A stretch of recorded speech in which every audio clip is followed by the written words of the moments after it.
Existe algo dentro do seu sangue que a ciência moderna ainda não sabe nomear e que Jesus descreveu com exatidão há 2000 anos. 8 bilhões de pessoas carregam isso no corpo, todo dia, sem saber. Não é metáfora religiosa, não é crença, é biologia, é física. É algo que pesquisadores de Cambridge e do Instituto Max Planck começaram a medir em laboratório nos últimos 15 anos e que bate, palavra por palavra, com o que estava escrito em textos gnósticos enterrados no Egito em 390 d.C. A pergunta não é se isso é real. A pergunta é por que ninguém te contou. Neste vídeo, você vai descobrir 3 coisas. Primeiro, o que a física quântica encontrou dentro das células vivas que não deveria existir ali. Segundo, o nome exato que Jesus usava para descrever isso, em aramaico, um nome que a tradução para o português apagou completamente. E terceiro, o que você pode fazer esta noite, agora, sem nenhum intermediário, para acessar o que ficou adormecido. Mas antes de chegar lá, preciso te mostrar o que foi removido. Existe um evangelho encontrado fisicamente, em papiro, em 1945, onde Jesus diz algo que não está em nenhuma Bíblia que você já leu. Uma instrução direta, específica, sobre o que há dentro de você. Essa instrução foi retirada. E quando você entender por quê, tudo o mais vai fazer sentido. Em 2002, o biofísico Fritz Albert Popp, da Universidade de Potsdam, publicou algo que a comunidade científica levou décadas para levar a sério. Células vivas emitem luz. Não calor, não radiação. Luz coerente. O mesmo tipo de luz de um laser, só que gerada espontaneamente pelo DNA. Popp chamou isso de biofótons e descobriu que essa emissão não é aleatória. Ela carrega padrões, estrutura, algo que se comporta como informação. Pensa assim, seu corpo não é só carne e química, é também um campo luminoso. Cada célula do seu organismo pulsa, emite e recebe esses fótons o tempo inteiro. Eles atravessam tecidos, coordenam processos entre órgãos que estão fisicamente separados. São, na prática, uma linguagem que o corpo usa consigo mesmo. E o mais perturbador? Essa linguagem muda de acordo com o estado mental de quem a emite. Meditação profunda altera o padrão. Trauma altera o padrão.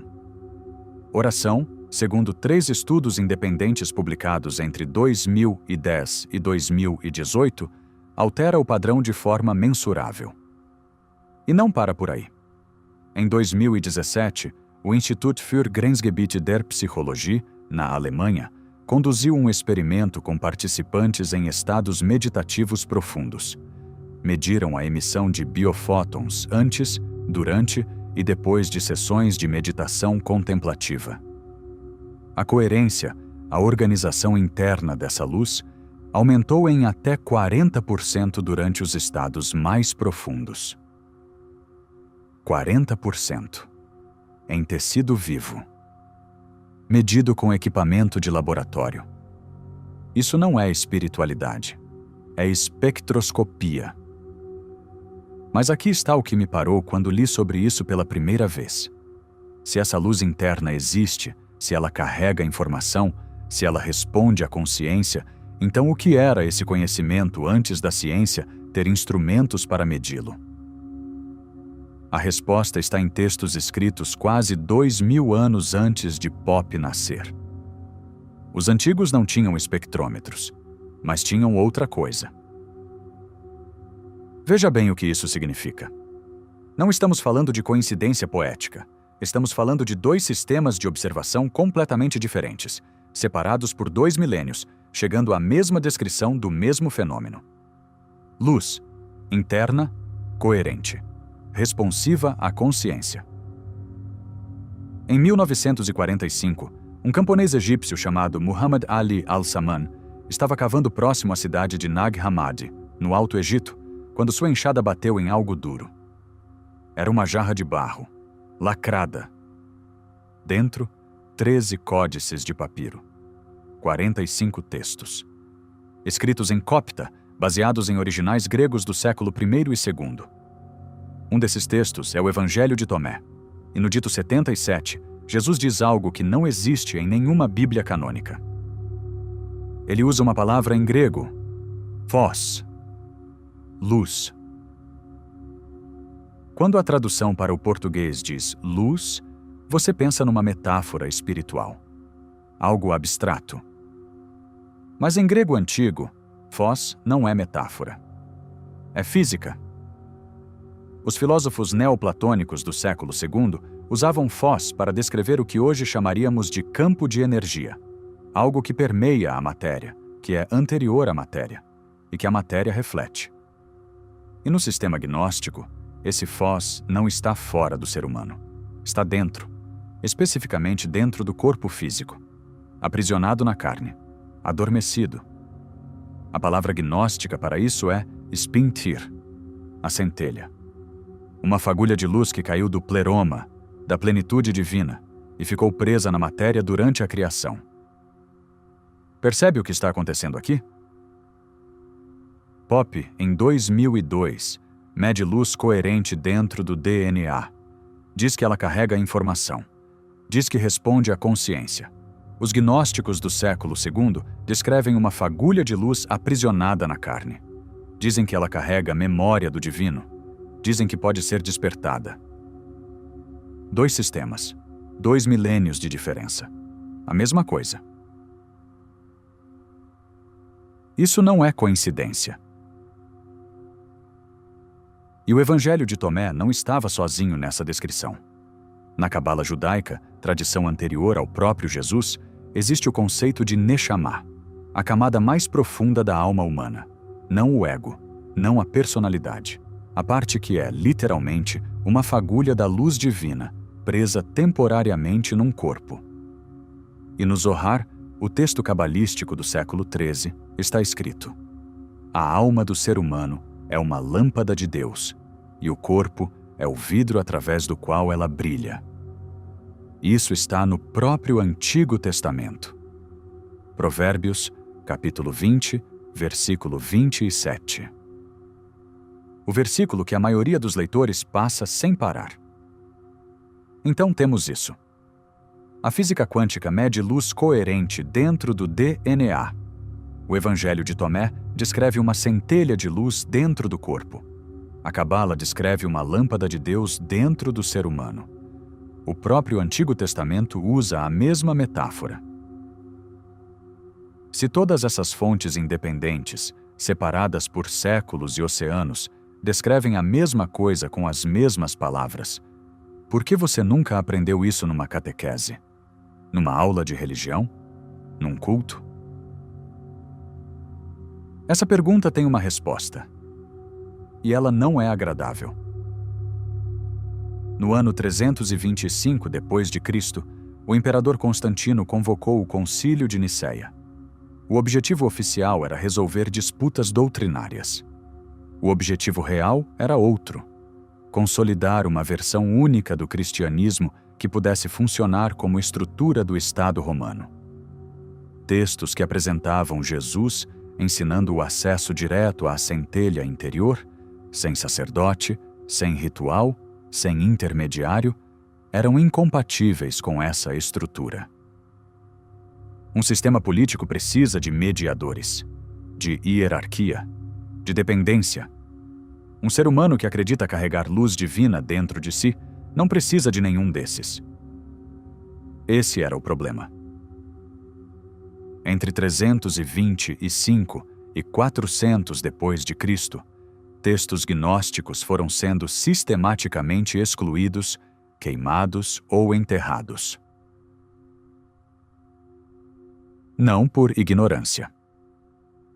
O bispo Ireneu de Lyon, no século II, escreveu um tratado de 5 volumes chamado Contra as Heresias, dedicado inteiramente a refutar a ideia de que a luz divina poderia estar dentro do ser humano comum, acessível sem intermediação. Quem controla o acesso ao sagrado controla a população que quer acessá-lo. Era uma questão de poder, não de teologia. O que chegou até você foi um Jesus que salva de fora para dentro. Um Jesus que exige intermediário. Uma relação religiosa baseada em dependência. O que foi enterrado no Egito foi um Jesus que ensina de dentro para fora. No dito 3 do Evangelho de Tomé, Jesus diz: "O reino não está no céu nem no mar. Está dentro de você. Não como consolação, como instrução." Essa frase não está no Novo Testamento canônico na forma que aparece em Tomé. O que chegou até você em Lucas, capítulo 17, versículo 21, foi traduzido como: "O reino de Deus está entre vós." Uma pequena mudança de preposição que move o sagrado de dentro do indivíduo para o espaço entre pessoas. Uma palavra, dois significados completamente diferentes. Lembra da pergunta que deixei no início? Por que, se essa centelha existe dentro de você, ninguém te ensinou como acessá-la? Agora você sabe. Não era falta de conhecimento. Era excesso de interesse em que você não soubesse.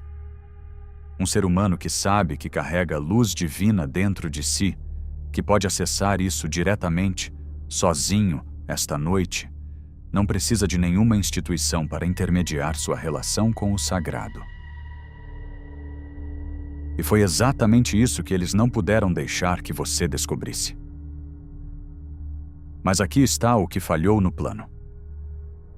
Em 1945, Muhammad Ali al-Saman não sabia o que estava desenterrando. Era analfabeto. Abriu a jarra sem saber que dentro dela estava o que 2000 anos de supressão não conseguiram destruir. Os textos sobreviveram. E com eles, sobreviveu a instrução. É exatamente isso que vem a seguir. Os 13 códices encontrados em Nag Hammadi incluem o Evangelho de Tomé, o Evangelho de Felipe, o Apocalipse de Tiago, a Pistis Sophia. Textos que estavam fisicamente enterrados, mas não destruídos, foram traduzidos para o inglês em 1977. Para o português, as traduções acessíveis chegaram décadas depois. Em Tomé, em Felipe e nos hinos da Pistis Sophia, existe um padrão de ensino que não aparece nos evangelhos canônicos. Jesus instruindo sobre como acessar a centelha interior por meio da atenção consciente dirigida ao interior do próprio corpo. Não é oração pedindo algo externo. É reconhecimento de algo interno. A diferença é fundamental. E aqui está o que você pode fazer esta noite. No Evangelho de Felipe, o processo é descrito como retornar ao estado anterior à separação. Um estado de atenção pura, anterior ao pensamento, anterior à linguagem. Na prática, isso significa uma coisa simples. Deite-se, feche os olhos, coloque a atenção no centro do peito, não no coração como órgão, mas no espaço atrás do externo. E fique quieto, não procure nada, não visualize nada, só observe se há calor, pressão, pulsação, qualquer sensação que não foi colocada ali pelo pensamento. Os pesquisadores de biofótons encontraram as maiores concentrações de emissão luminosa coerente em 2 lugares, no cérebro e no plexo cardíaco, exatamente a região que os gnósticos identificavam como sede da centelha. Não precisa acreditar em nada para tentar isso. É uma observação. Uma experiência direta. O que Jesus estava ensinando, e que foi enterrado literal e figurativamente, não era uma religião. Era uma tecnologia. A tecnologia de reconhecer, no próprio corpo, algo que existia antes de você nascer e que vai existir depois que você morrer. Algo que não precisa ser construído. Só precisa ser reconhecido. 2000 anos depois, a física está começando a medir o que ele já descrevia. Você não precisou esperar 2000 anos. Você tem isso agora. Se o que você viu aqui mudou a forma como você pensa sobre o que há dentro de você, sobre o que de fato é o seu corpo, o próximo vídeo vai um passo além. Vamos entrar no Evangelho de Felipe.